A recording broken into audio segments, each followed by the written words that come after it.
YouTube channel Haqiqat TV সম্প্রতি একটা বেশ শোরগোল ফেলে দেওয়ার মতো খবর দিয়েছে। তাদের দাবি ইরানে একটা গোপন সামরিক অভিযান নাকি চরমভাবে ব্যর্থ হয়েছে।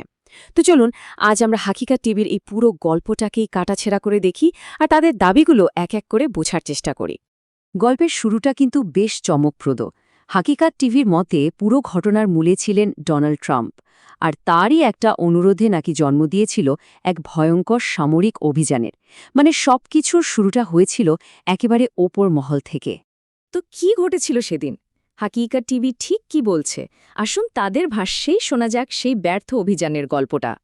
মানে একদম পরিষ্কার করে বললে হাকিকাত টিভির মূল অভিযোগটা এটাই। তাদের কথা হলো ইরান থেকে এনরিচড ইউরেনিয়াম ছিনিয়ে আনার জন্য আমেরিকা আর ইসরায়েল মিলে একটা বিশাল অপারেশন চালিয়েছিল, কিন্তু সেই অপারেশনটা পুরোপুরি ফ্লপ করে, একেবারে বিপর্যয়। ব্যাপারটার সাথে একটা রাজনৈতিক নাটকও জড়িয়েছিল। হাকিকাত টিভি বলছে মিশনটা সফল হলেই নাকি প্রেসিডেন্ট ট্রাম্প একটা বিশাল বিজয় ভাষণ দেওয়ার জন্য তৈরি ছিলেন। ভাবা যায়? কিন্তু মিশন তো ব্যর্থ হলো, তাই সেই ভাষণও আর দেওয়া হলো না।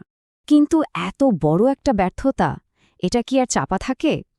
হাকিকাত টিভির মতে ঠিক এইখানেই গল্পটা একটা নতুন মোড় নেয়।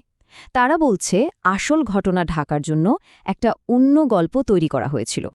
দেখুন, দুটো সম্পূর্ণ আলাদা গল্প। একদিকে দেখানো হলো যে এটা ইরানে আটকে পড়া এক আমেরিকান পাইলটকে বাঁচানোর মিশন, একটা মানবিক মুখ।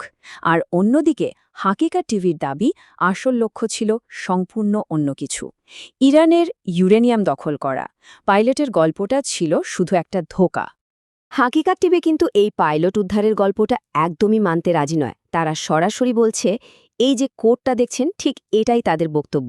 পাইলটের নাটক পুরোটাই মিথ্যা। তাদের কাছে এটা নিছকই একটা সাজানো গল্প, আসল মিশনটাকে আড়াল করার জন্য।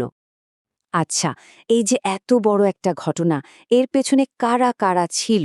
হাকিকাত টিভির বয়ান অনুযায়ী এটা কিন্তু শুধু দুই দেশের ব্যাপার ছিল না। চলুন দেখি তাদের এই নাটকের মঞ্চে কোন দেশ কোন চরিত্রে অভিনয় করেছে। মানে ব্যাপারটা বেশ জটিল। হাকিকাত টিভি এখানে একটা পরিষ্কার ছবি এঁকেছে। তাদের মতে একদিকে ছিল আমেরিকা আর ইসরায়েল, যারা আক্রমণ করতে গিয়েছিল, আর অন্যদিকে ইরান, যে শুধু নিজেকে বাঁচায়নি, উল্টে আমেরিকার টেকনোলজি কবজা করে নিয়েছে। আর এই খেলায় ইরানকে সাহায্য করেছে কে? চীন। তাদের দাবি চীনের দেওয়া গোয়েন্দা তথ্যের জোরেই ইরান এই আক্রমণ রুখে দিতে পেরেছিল। একটা সামরিক অভিযানের ব্যর্থতা, এর প্রভাব কি শুধু যুদ্ধক্ষেত্রেই থেমে থাকে? একদমই না। হাকিকাত টিভি বলছে এই ঘটনার ঢেউ নাকি ছড়িয়ে পড়েছিল গোটা বিশ্বে। তাদের দাবি অনুযায়ী আমেরিকার ক্ষতিটা কিন্তু নেহাত কম ছিল না। একবার ভাবুন, একটা মাত্র অপারেশনে 11টারও বেশি ড্রোন, হেলিকপ্টার আর যুদ্ধবিমান ধ্বংস হয়ে গেছে। এটা শুধু একটা কৌশলগত হার নয়, এটা বিশাল আর্থিক আর প্রযুক্তিগত ক্ষতিও বটে। তো এই ব্যর্থতার পর কি হল? হাকিকাত টিভির মতে এর ফলাফল ছিল অনেক। যেমন আমেরিকার নিজের সেনাবাহিনীর মধ্যেই নাকি লিডারশিপের বিরুদ্ধে অসন্তোষ তৈরি হয়েছে। আবার ফ্রান্স বা জার্মানির মতো দেশগুলো আমেরিকার ওপর থেকে ভরসা হারিয়ে ফেলছে, এতটাই যে তারা নাকি আমেরিকা থেকে নিজেদের সোনা ফিরিয়ে আনতে শুরু করেছে। আর সবচেয়ে বড় ক্ষতি, আমেরিকার অত্যাধুনিক বিমানের ধ্বংসাবশেষ এখন চীনের হাতে। ভাবুন একবার, কি হতে পারে? হাকিকাত টিভি এমনকি দাবি করছে যে আমেরিকার অবসরপ্রাপ্ত নেভি অফিসাররাই নাকি এরকম কথা বলছেন। এই যে কথাটা পর্দায় দেখছেন, ট্রাম্প আমাদের পুরো বিশ্বের সামনে শেষ করে দিয়েছে, এটা নাকি তাদেরই মনের কথা। মানে এটাকে আর শুধু একটা সামরিক ভুল হিসেবে দেখা হচ্ছে না, বরং একটা জাতীয় লজ্জা হিসেবে দেখা হচ্ছে। বেশ, তো এখন প্রশ্ন হল, এরপর কি হতে চলেছে? এই গল্পটা কোথায় গিয়ে শেষ হবে? চলুন এবার হাকিকাত টিভির আখ্যানের শেষ পর্বে যাই, যেখানে তারা এই সংঘাতের ভবিষ্যৎ নিয়ে একটা বেশ ভয়ের ছবি এঁকেছে। তাদের মতে পরিস্থিতিটা ক্রমেই খারাপের দিকে যাচ্ছে। প্রথমত, ইরান নাকি কোনোরকম আপোষে রাজি নয়, হরমুজ প্রণালী তারা বন্ধই রাখবে।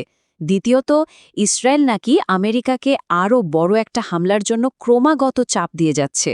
আর তৃতীয়ত, যখন অন্য কোনো রাস্তা খোলা থাকবে না, তখন আমেরিকা হয়তো এমন একটা কিছু করবে যা কেউ কল্পনাও করতে পারছে না। তাহলে ভাবুন তো, যখন আলোচনার সব রাস্তা বন্ধ, সাধারণ যুদ্ধ করেও লাভ হচ্ছে না, তখন হাতে আর কি উপায় থাকে? এই প্রশ্নটাই আমাদের নিয়ে যাচ্ছে হাকিকাত টিভির সবচেয়ে ভয়ঙ্কর দাবিটির দিকে। এবং ঠিক এখানেই হাকিকাত টিভি তাদের বোমাটা ফাটায়। তাদের মতে সব দিক থেকে ব্যর্থ হয়ে আমেরিকা নাকি শেষ পর্যন্ত ইরানের ওপর পারমাণবিক হামলা চালানোর মতো চরম সিদ্ধান্ত নিতে পারে, যার ফল কি হতে পারে তা আমরা হয়তো কল্পনাও করতে পারব না। পুরোটা শোনার পর একটা প্রশ্ন কিন্তু থেকেই যায়। আমরা এতক্ষণ যা শুনলাম সেটা হাকিকাত টিভি নামের একটা উৎসের তৈরি করা গল্প, কিন্তু আন্তর্জাতিক রাজনীতিতে তো এরকম হাজারো গল্প থাকে, তাই না?